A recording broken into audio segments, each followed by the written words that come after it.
오늘 요한복음 21장 12절에서 17절 말씀은 지난주에도 함께 나누었던 말씀입니다. 이 말씀을 다시 한번 묵상하면서 오늘은 하나님의 무력한 손, 하나님의 약함에 대해서 함께 묵상하기 원합니다. 예수님 부활 후에 예수님은 제자들에게 나타내 주셨습니다. 갈릴리 호수에서 고기를 잡고 있던 제자들에게 말이죠. 그 두 번째 만남 속에서 제자들은 어떤 생각을 하게 됐을까 한번 생각해 보게 됐습니다. 첫 번째 만남은 예수님을 전혀 알지 못할 때 만남이었습니다. 그리고 그 예수님을 만나고 난 다음에 예수님의 기적을 발견하게 되고 또 예수님 여러 가지 치유의 사건을 목격하게 되고 또 예수님이 기적과 여러 가지 그 사건들을 막 일으키면서 예루살렘으로 막 들어가실 때 많은 사람들이 너무나 많이 환호했습니다. 그가 정말로 그들이 정말로 기다렸던 메시아인 줄 알고 많은 사람들이 환호를 했던 거죠. 또한 그들은 여러 가지 이야기를 들었을 겁니다. 예수님이 이런 기적을 일으켰대. 예수님이 안진뱅이를 일으켰대. 예수님이 눈먼 자를 눈뜨게 해주셨대. 그런 가운데서 예루살렘으로 딱 입성했을 때 많은 사람들이 환호를 했을 때 제자들은 절정의 순간에 다다른 겁니다. 이제 예수님이 한번 뒤집기만 하면 이제 이 세상은 예수님 세상이요 우리들 세상이다 라고 그 절정의 순간에 다다랐던 겁니다. 예루살렘 성에 입성했을 때 많은 사람들이 메시아다 호산나다 외치면서 있을 때 그들은 그 마음속에 이제 절정의 순간이 다가왔구나 라고 느꼈던 거예요. 그런데 그 순간에 그 절정의 순간 동전만 뒤집으면 되는 그 절정의 순간에 예수님은 가장 나약하고 가장 무력한 모습으로 제자들 앞에 있게 되었다라는 것입니다. 너무나도 무력하게 잡혀가는 모습을 보여준 것이에요. 예수님이 세상에서 매우 강한 어떤 슈퍼맨 같은 그런 모습일 때는 환호하고 모든 것을 버리고 따라다녔고 베드로 같은 경우에는 모든 사람들이 다 버려도 나는 주님을 버리지 않겠습니다 말을 했고 예루살렘에 입성하기 전에는 우리가 목숨을 던져서라도 저 예루살렘 성에 들어가자라고 외쳤지만 마치 예수님께서 어떤 슈퍼 파워를 가지고 있는 그 모습 그대로 우리가 따라가자라고 할 때는 그렇게 들어갔지만 그 절정의 순간에 가장 나약하고 그 절정의 순간에 가장 무력한 모습으로 십자가에서 죽음을 맞이한 그 순간에는 베드로도 제자들도 다 도망가 버리고 말았던 겁니다. 그 무력한 모습에 제자들의 믿음이 무너졌고 소망이 무너졌고 결국 떠나게 된 것이죠. 두 번째 부활하신 예수님을 만나는 그 순간 제자들 어떤 마음이었을까? 그리고 왜 제자들은 그렇게 떠날 수밖에 없었을까? 왜 제자들은 그 절정의 순간 왜 떠날 수밖에 없었을까? 왜 하나님의 그 무력한 모습, 예수님의 그 나약한 모습을 보고서 왜 떠날 수밖에 없었을까 생각해 보게 됩니다. 그런데 우리 자신을 돌이켜보면 매우 쉽게 이해가 됩니다. 우리도 살면서 하나님의 무력함을 경험하기 때문입니다. 내가 계획하고 내가 기도한 것이 무너져 갈 때 우리는 하나님의 무력함을 느끼게 됩니다. 하나님께서 강하게 좀 일으켜 주시지. 그런데 그렇지 않는다는 거예요. 내가 소망한 것이 무너져 갈 때 하나님의 약함을 생각하게 됩니다. 나뿐만 아니죠. 뉴스를 보면요. 하루에도 오늘 이 시간 하루에도 수백 명이 매일매일 굶주림으로 또는 더러운 물과 위생 상태로 인해서 죽어가고 있어요. 어떤 보고서에는 4초에 한 명, 어떤 보고서에는 10초에 한 명씩 어린아이들이 5살 이하 어린 아이들이 죽어가고 있다라고 합니다. 뿐만 아니라 테러로 인해서, 민족 전쟁으로 인해서, 종교 전쟁으로 인해서 많은 사람들이 하루에도 수십 명, 수백 명씩 죽어가고 있는 것이 오늘날 우리가 살고 있는 세상이에요. 이 세상 속에서 과연 하나님의 존재는 무엇인가 생각해 보게 됩니다. 하루에도 수백 명씩 굶어 죽어가고, 하루에도 수백 명씩 전쟁으로 죽어가고 있는 이 세상 속에서 하나님의 강함은 어디에 있는가? 왜 이렇게 하나님은 무력한가? 왜 이렇게 하나님은 약한가? 왜 이렇게 하나님은 보이지 않는가? 하나님의 무력함을 생각하게 됩니다.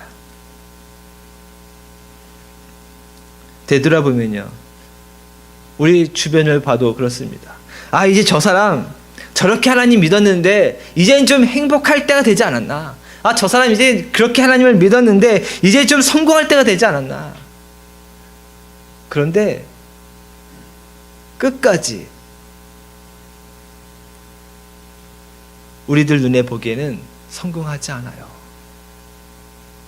행복해 보이지 않아요.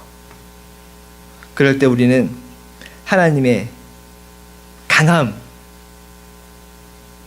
보이지 않고, 보지를 못하고 하나님의 무력함을 경험한다라는 겁니다. 제가 알고 있는 한 교인분이 있었는데요. 이분이 70년 동안 살면서 교회를 한 번도 다녀보신 적이 없습니다. 그런데 어느 순간에 어느 목회자를 만나서, 이제 70 중반에 목회자를 만나서 교회를 다니기 시작하고 예수님을 믿기 시작해서 세례도 받았습니다. 그런데 이분은 어떤 분이냐면 돈이 매우 많으신 분이었어요. 매우 부자로 알려진 사람이었습니다. 그러면 평생 동안 교회를 안 다니고 평생 동안 예수님을 믿지 않았는데 예수님을 믿었으니까 이제 그 인생의 후반도, 마지막 후반도 더 좋아야지 소문도 좋고 교회 소문도 잘 났을 텐데, 아쉽게도, 정말 안타깝게도 교회를 다닌 지 별로 안 돼서, 세례받은 지 별로 안 돼서 자신의 평생 모든 걸 다 날려버렸습니다. 그 목사님이 저한테 이런 얘기를 합니다.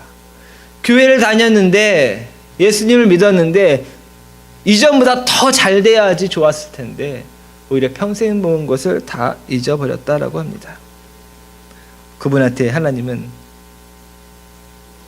어떤 분입니다 라고 소개를 해주고 싶은데 할 말이 없다라는 거예요. 하나님의 무력함을 보게 됩니다. 역사적으로 보면요, 2차 세계대전 때에 우리가 잘 알고 있는 사건이 있죠. 유태인 수백만 명이 죽었습니다. 수백만 명이 죽을 때에 하나님은 어디 계셨는가라는 거예요. 하나님의 강한 오른팔은 어디에 있었는가라는 거예요. 뿐만 아니죠.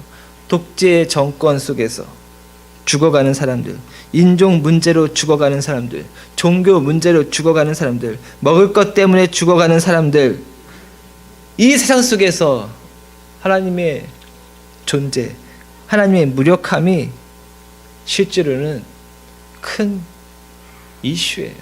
큰 우리의 삶의 주제입니다.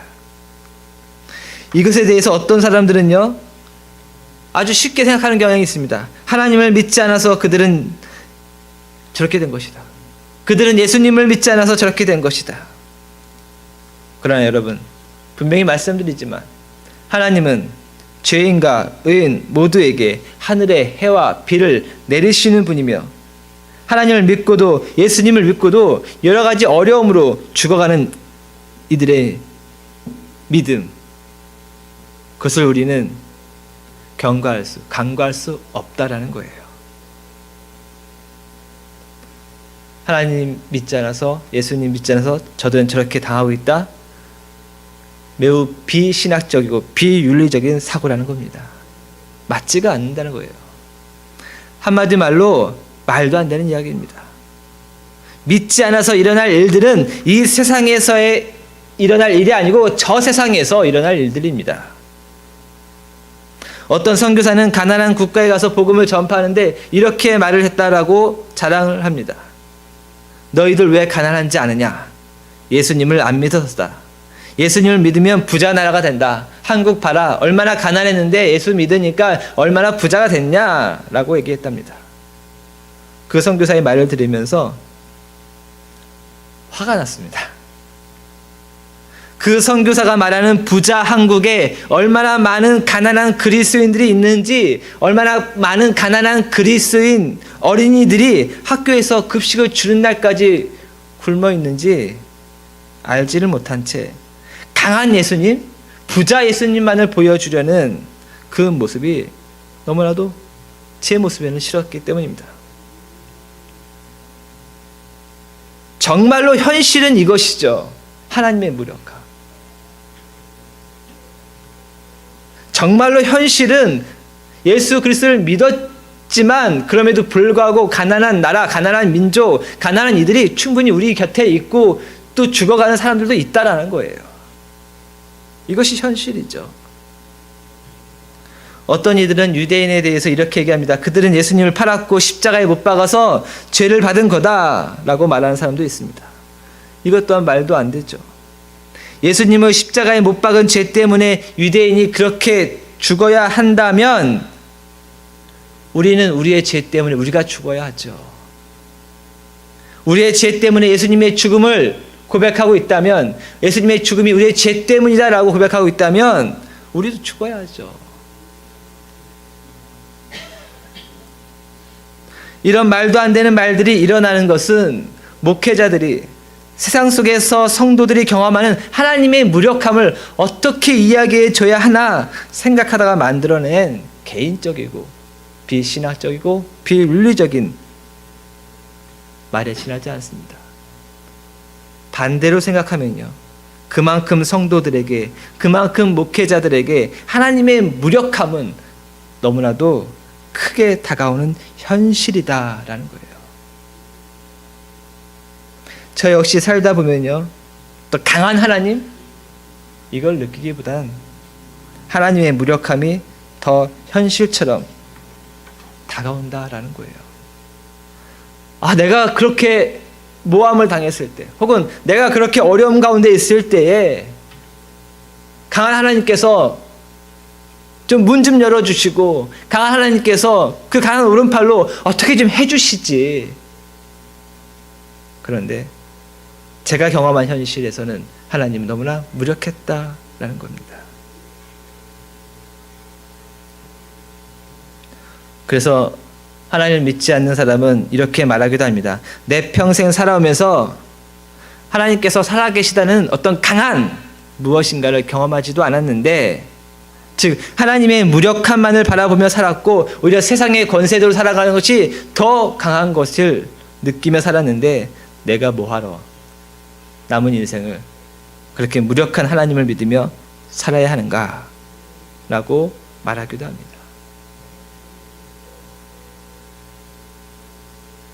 이렇게 세상 속에서 하나님의 무력함을 경험하면서 우리는 제자들과 같이 믿음이 깨어지고 소망이 깨어지는 것을 보게 됩니다. 교회는 다니지만 믿음이 깨어져 가고, 교회는 다니지만 소망이 깨어져 가는 것을 보게 된다는 겁니다. 제자들이 경험한 것이 이것입니다. 하나님의 무력함. 내가 고백했던, 주님이라고 고백했던 그분의 나약함, 무력함.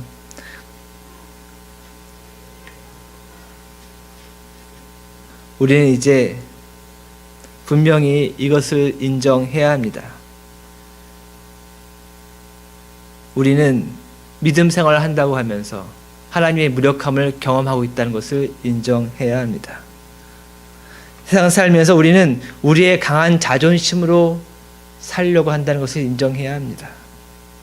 하나님의 그 무력함에 우리는 의존할 수가 없어서 세상 살다 보니까, 가정생활 하다 보니까, 사회생활 하다 보니까 하나님의 무력함에 의존하기보다는 오히려 그것이 내 믿음을 깨트리기 때문에 하나님의 무력함에 의존하기보다는 우리는 나의 강한 자존심으로 살려고 하고, 강한 교육의 힘으로 살려고 하고, 강한 물질의 힘으로 살려고 하고 강한 권세로 살려고 하고 나보다 강한 무엇인가에 의존하면서 살려고 하지 결코 약한, 결코 어떤 무력한 하나님에게 의존하며 살려고 하지는 않는다는 것입니다.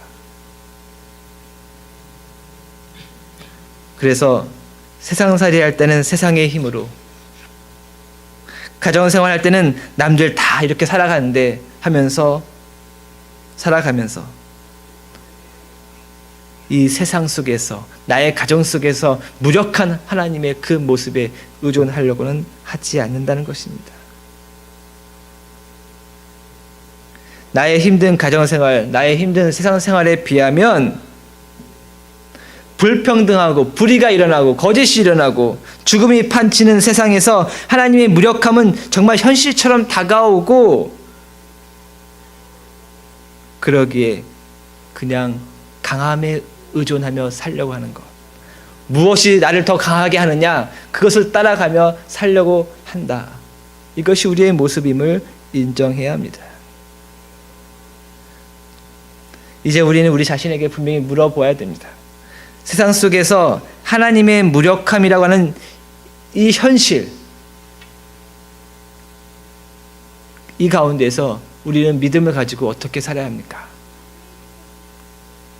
그럼에도 불구하고 그리스도 예수를 나의 주님이며 세상의 주인이며 온 우주의 하나님으로 고백하는 우리는 그럼에도 불구하고 믿음을 가지고 어떻게 살아야 하는가라는 거예요.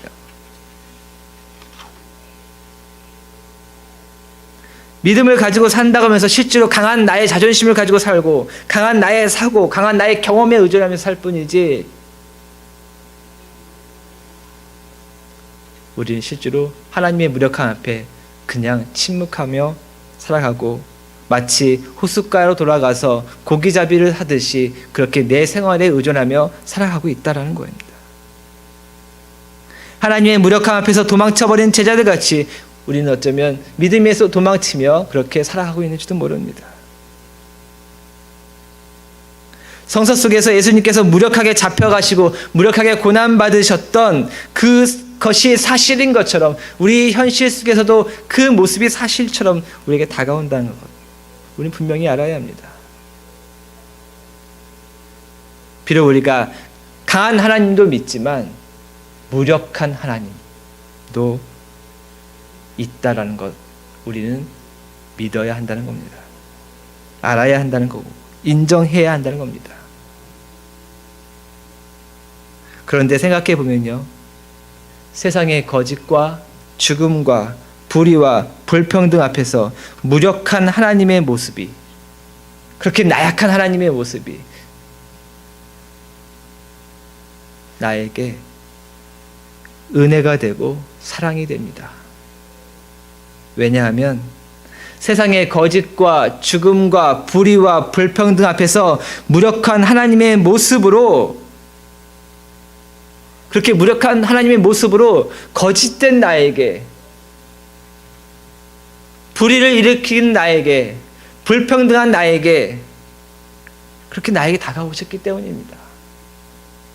세상의 제약을 깨트리고 거짓을 박살내고 불의와 불평등을 뒤집어 버리는 하나님의 강함에 내가 마주쳐 서 있다면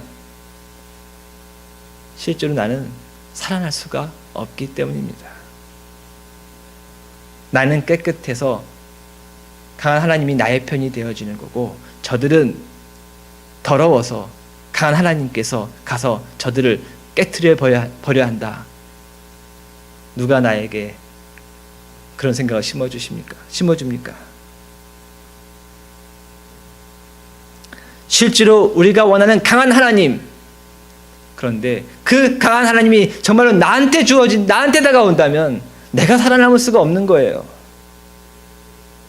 세상의 제약, 세상의 거짓, 세상의 불의, 세상의 불평등, 실제로 내 안에도 있기 때문입니다.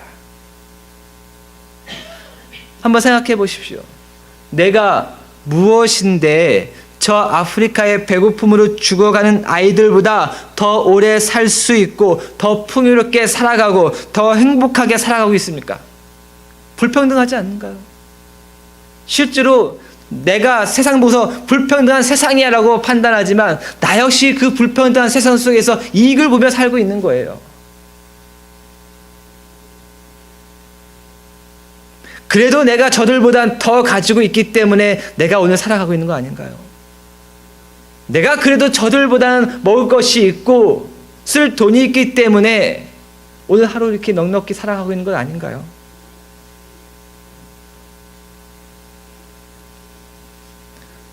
내가 오늘 죽음을 맞이하는 사람보다 얼만큼 더 선하고 얼만큼 더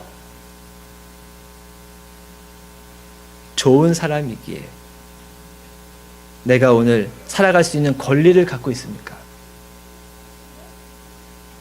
나에게 지금 갖고 있는 행복 혹은 내가 나 이제 좀 더 잘 살아야 한다 라는 권리, 나에게 어떤 이유로 있는 것인가 라는 거예요. 내가 더 선하기 때문에, 내가 더 성실하기 때문에, 내가 더 공부를 잘했기 때문에, 내가 더 무엇을 열심히 했기 때문에요? 아니요, 그렇지 않습니다. 되돌아보면 불평등하게 내가 조금 나은 땅에서 태어난 거예요. 불평등하게 내가 조금 나은 부모 밑에서 자랐고, 불평등하게 내가 조금 나은 환경에서 자라게 된 거예요. 내가 다른 이 세상을 보면서 불평등한 세상이라고 판단하고 비판하지만 실제로는 그런 불평등함 속에서 내가 자라서 남들보다 조금 그래도 먹고 하루를 지내고 있는 거예요. 한마디로 말해서 세상의 불평등, 세상의 거짓, 세상의 죽음, 세상의 이기주의적인 사고 다 내 안에서 내가 간직하면서 내가 하루 살아가고 있는 겁니다. 우리가 부정적인 의미로요, 이런 말 많이 하죠. 세상이 망조다. 응? 세상이 썩었다. 그 세상이 우리 안에 있는 거예요. 내가 세상이고 세상이 나예요. 이런 우리 자신을, 이런 세상 같은 우리를 하나님의 사람으로 인도하는 방법에는 하나님께서 우리에게, 나에게 다가올 때는 어떠한 모습으로 다가와야 되겠습니까? 불의를 깨트리시고 불평등을 뒤집어 엎어버리시는 그 강한 하나님의 손으로 다가온다면 우리가 살아날 수 있겠습니까?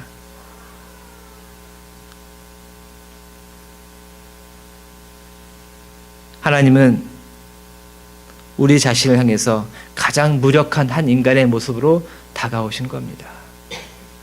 그러지 않고는 우리 자신을 사랑할 수 없기 때문이죠. 왜 하나님은 우리를 향해 강한 하나님의 모습으로 다가오시지 않는가? 왜 강한 하나님의 그 오른팔로 우리에게 다가오시지 않는가? 생각해 보면요, 우리 자신이 너무나도 소중했기 때문입니다. 말로 마음으로 죄를 짓고 나 역시 불평등하게 남들보다 더 사랑을 받았고 불평등하게 남들보다 더 많은 것을 가졌고 더 좋은 환경에서 살고 있다는 것도 모른 채 오히려 더 받지 못해서 불평하며 불평등한 세상이다 말하는 이런 이 썩은 나 자신이 그럼에도 불구하고 너무나 소중했기 때문에 무력한 모습으로 다가오신 겁니다. 우리가 길 가다가요, 혹은 우리 집 앞에 있는 잡초를 보게 되면 어떻습니까? 어떻게 뽑죠? 강한 손으로 딱 잡아다가 확 뽑아버립니다. 잡초가 뽑혀질 때에 그 뿌리가 끊어질까 염려하지 않습니다. 걱정하지 않아요. 줄기가 다치든 뿌리가 부러져 버리든 신경 쓰지 않고 확 뽑아버립니다. 이런 잡초는 세상에 없어야지 하면서 뽑아버립니다. 그런데 우리의 마당 앞에 혹은 내가 산을 갔는데 정말 귀중한 풀 한 포기를 발견했다면, 한마디로 산삼을 발견했다면 여러분 어떡하겠습니까? 제가 아무리 근육이 막 이렇게 있었어도 그 강한 손으로 그 산삼을 확 뽑아버리겠습니까? 그렇지 않죠. 내가 아무리 힘이 세더라도, 내가 아무리 강한 오른손을 갖고 있다 하더라도 산삼 같은 귀한 풀이라면 가장 부드러운 손으로 땅을 파내고 뿌리라도 하나 다칠까? 정말 뿌리라도 하나 다칠까? 조심조심 가장 나약하게 가장 부드럽게 그 풀을 조금씩 파헤치고 꺼낼 것입니다. 하나님 보시기에 우리 모두는 귀중한 생명, 귀중한 사람이었기 때문에 그렇게 아주 무력하게 아주 나약한 손으로 그리고 못 박힌 그 손으로 우리에게 다가오신 겁니다. 그 옛날 이집트의 군대를 한 번에 휘집어 넣었던 그 강한 팔로 오신 것이 아니라 거짓과 불평등과 불의를 한 번에 뒤집어 버리는 그 강한 팔로 우리에게 다가오신 것이 아니라 무력하게 못이 박힌 손으로 우리의 영혼 하나 다칠까? 그렇게 다가오신 거예요. 하나님의 무력하며 은혜이죠. 사랑입니다. 그 약한 손, 그 약한 발, 그 약하고 무력한 몸으로 이 땅에 오셨고 우리에게 다가오신 겁니다. 왜 강한 팔로 저들을 쳐내지 않을까? 왜 강한 팔로 확 바꿔버리지 않으실까? 그랬다가요 우리 영혼이 살아남겠습니까? 하나님의 무력함이 오히려 오늘 나를 살아가게 하는 거예요. 하나님의 나약함이 오늘 나를 하루 더 부드럽게 내 영혼 하나 다치지 않을까 더 인도해 주시고 보호해 주시는 겁니다. 우리는 이런 말을 듣곤 합니다. 세상에서 승리하자, 세상에서 강하고 담대하자라는 말을 듣곤 합니다. 맞습니다. 우리는 세상에서 승리하며 세상에서 강하고 담대해야 합니다. 그러나 그 승리의 강함과 담대함은 세상이 말하는 강하고 담대함이 아니에요. 오히려 하나님의 무력함이 세상의 강함을 깨트릴 수 있다라는 그 믿음의 강함을 말하는 겁니다. 마치 십자가에서 예수님께서 죽으실 때에 매우 무력하게, 매우 나약하게 죽으셨지만, 매우 무력하게, 매우 나약하게 우리에게 다가오셨지만, 오히려 강한 자가 살아남는 이 세상을 오히려 깨트릴 수 있는, 오히려 강한 자가 살아남는 것 같은 이 세상이 아무리 밝고 아무리 죽이려 해도 오히려 나약하고 무력한 하나님을 향한 그 믿음은 살아남았던 것처럼 그런 약함의 강함이, 그런 약한 믿음의 강함이 오늘 우리에게 주어져야 될 승리요 강한 담대한 믿음이다라는 것입니다. 우리는 분명히 승리해야 됩니다. 그러나 강함으로 승리하는 것이 아니라 하나님의 무력함으로 우리를 사랑하셨고 그 무력함으로 승리하셨던 것처럼 우리는 우리의 무력함으로, 우리의 나약함으로 승리해야 합니다. 우리의 무력함이 오히려 세상을 뒤집는다는 그 믿음이 강해야 합니다. 우리의 무력함이 끝내 살아남으려는 그 믿음이 강하고, 우리의 무력함이 오늘은 굴욕을 당하고 오늘은 상처를 당하고 오늘은 피해를 보더라도 그러나 이 믿음이 끝내 이기리라, 그렇게 살아나가야 되는 겁니다. 세상은 우리를 향해서 유혹합니다. 더 강해지고 더 강해지고 더 강해져라. 그런데 세상의 역사를 보십시오. 더 강한 나라가 나타났다 할지라도 더 강한 나라가 나타나서 무너지고 마는 것이 세상입니다. 세상은 말합니다. 더 강한 신을 믿어라. 더 강한 신을 믿어라. 그러나 그 모든 것에 유혹하지 마십시오. 유혹당하지 마십시오. 가장 무력했던 예수님을 목격했던 제자들에게 다시 나타난 예수님의 모습은 어떤 모습입니까? 비록 물고기를 많이 잡게 해주셨지만 예수님께서, 부활하신 예수님께서 제자들에게 보여주셨던 부활하신 예수님의 모습은 아침을 차려주는 부드러운 모습이에요. 그들이 비록 배신을 했지만, 거짓을 했지만, 부정을 저질렀지만, 불의를 했지만, 그러나 다가오셔서 아침을 찾아주시는 부드러운 손길, 그걸로 제자들에게 다가오신 것입니다. 무력함은 깨어진 듯 보여도 깨어지지 않는다는 것입니다. 무력함은 부서진 듯 보여도 부서지지 않는다는 것입니다. 세상에 보기에는 약하지만 죽지 않는 강함이 있고, 세상에는 보이기에는 강하나 더 강한 것에 항상 깨어지는 약함이 있다는 겁니다. 제자들이 예수 그리스도에게 바라본 것은 가장 나약하게, 가장 무력하게 잡히고 죽임을 당했지만, 그럼에도 불구하고 보이지 않는 강함이, 보이지 않는 생명이 있다는 것을 바라보게 된 것입니다. 제자들에게 다가가셔서 부드럽게 한 끼의 식사를 차려주시는 예수님의 그 약한 모습, 그 모습으로 우리에게 오늘 또한 다가오십니다. 우리의 영혼 하나 다칠까? 그 부드러운 손으로, 그 나약한 손으로, 그 못 박힌 손으로 우리를 안아주시는 것입니다.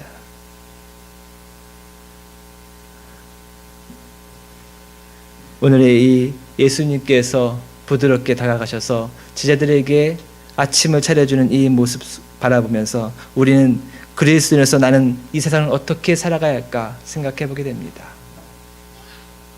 오히려 약함으로 이 세상을 받아주십시오. 오히려 약함으로 나와 함께하는 사람을 받아주십시오. 약함이란 상처받기 쉽지만, 그러나 그 약함이 세상을 이깁니다. 그것은 죽음도 이길 수 있는 권세입니다. 약하신 하나님, 무력한 하나님, 세상에서 매우 많이 발견되어지지만, 그러나 그 무력한 하나님이 내게 큰 은혜요 힘이 되어집니다.